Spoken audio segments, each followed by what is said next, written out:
Maayong gabi mga ka-vlog.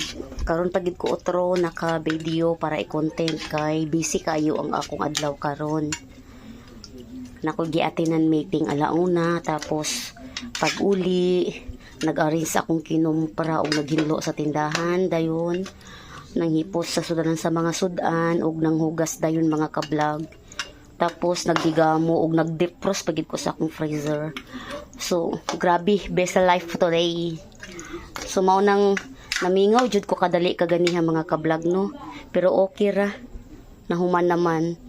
So balik na pud ta ani og kabisi og unsa na liangay natong buhaton. So aron mao na ni naluto nang akong giluto nag pork unsa pa ni nag pork shop ko pero ako lang siyang gipino-pino kay daghan mi buyag aron maigo na mo ang among sudan mga ka-vlog.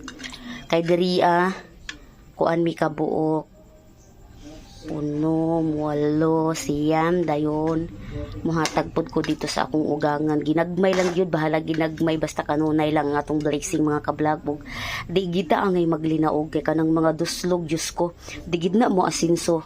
Isamot pag ginagduot sa Ginoo. So, miskan ako mga ka-vlog, ginagmay ang akong blessing. So, kinahanglan gihapon ta mo sure. So, maura tuog, maayong gabi kaninyong tanan.